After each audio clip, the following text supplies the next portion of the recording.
जहां सातवें चरण के लिए वोटिंग सुबह से ही जारी है। 8 राज्यों की 57 सीटों पर मतदान हो रहा है। बता दें कि इस बीच मैदान में 904 उम्मीदवार हैं।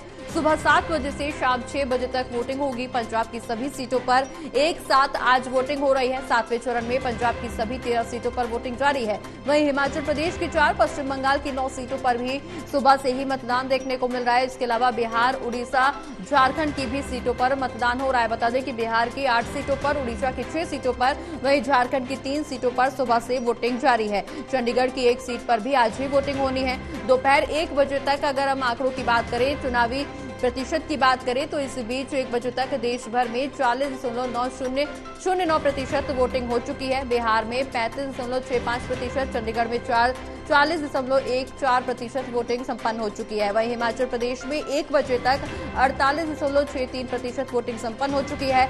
झारखंड में 46.80% वोट 1 बजे तक डाले जा चुके हैं। इसके अलावा उड़ीसा में 37.64% वोटिंग 1 बजे तक संपन्न हो चुकी है, जबकि पंजाब में 37.80% वोटिंग 1 बजे तक संपन्न हो चुकी है। इसके अलावा उत्तर प्रदेश में 39.38% वोटिंग हो चुकी है। वहीं पश्चिम बंगाल में 45.07% वोट 1 बजे तक डाले जा चुके हैं।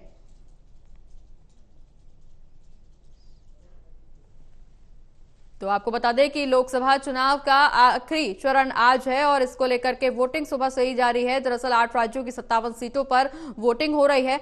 चुनावी माहौल अब अलग ही नजर आ रहा है। इस बीच कई दिग्गजों की किस्मत का फैसला आज ईवीएम में कैद होगा। हमारे साथ associate editor Pradeep Kumar ji phone line पर जुड़े हुए। प्रदीप जी, लोकसभा का आखिरी चरण और आखिरी चरण का ये रण, क्या कुछ चुनावी माहौल देखने को मिल रहा है? क्योंकि इस बीच अब अगर हम अभी तक के आंकड़ों की बात करें तो लगभग 40% मतदान संपन्न हो चुका है। सभी लोग अपने अपने दावे यहां पर कर चुके हैं। अब कई दिग्गजों की किस्मत का फैसला ईवीएम में कैद होना है।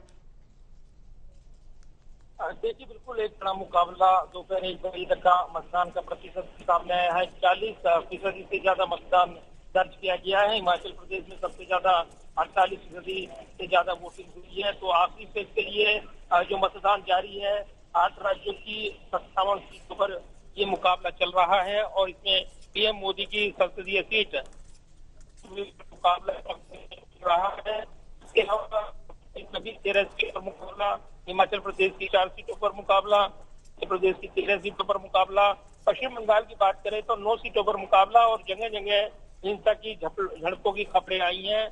तो ये चौंकाती हैं, क्योंकि लगातार जिस तरीके से चरण वाइज चुनावी मुकाबला बंगाल में देखने को मिला है, तो वहां पर कहीं ना कहीं झड़प होती रही है। टीएमसी और जो बीजेपी एक दूसरे को जिम्मेदार ठहरा रही है। इसके अलावा अगर देखें तो बीजेपी के लिए जो यहाँ पर एक बड़ा मुकाबला है इस चरण का, उस पर नजरें लगी हैं। तो अब ये चरण संपन्न होने के बाद ही लोकसभा चुनाव 2024 का मुकाबला संपन्न हो जाएगा। कई नेताओं की, दिग्गज नेताओं की किस्मत ईवीएम में कैद हो जाएगी।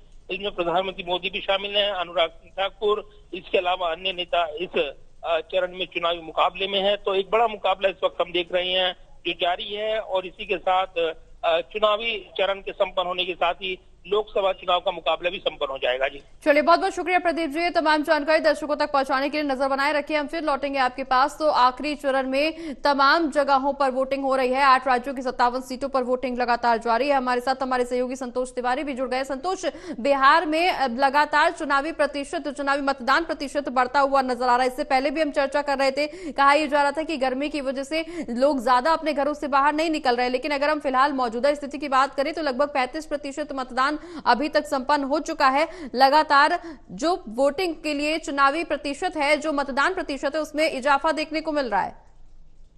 निश्चित रूप से दोपहर के बाद जैसे मौसम ने जो है लोगों को राहत दिया है, राहत देने के बाद में जो है लगातार जो है महिलाएं और युवा जो है मतदान केंद्रों तक पहुंच रहे हैं।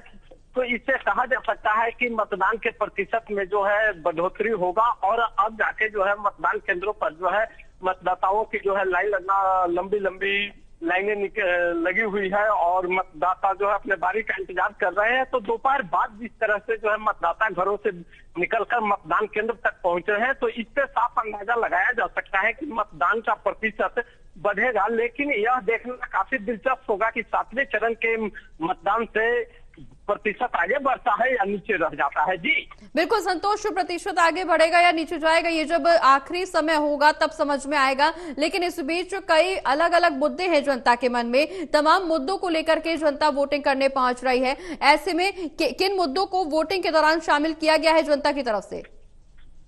देखिए, अगर बात कहा जाए तो बिहार में एक तो जातीय फैक्टर जो है काफी महत्वपूर्ण होता है और दूसरा फैक्टर विकास का। तो यही दो फैक्टर पर जो है बिहार में चुनाव हो रहा है। अब देखना दिलचस्प होगा कि जनता किस फैक्टर को जो है ज्यादा करके जो है अपने गले लगाती है। जी चलिए, बहुत बहुत शुक्रिया संतोष, ये तमाम जानकारी हमारे दर्शकों तक पहुंचाने के लिए।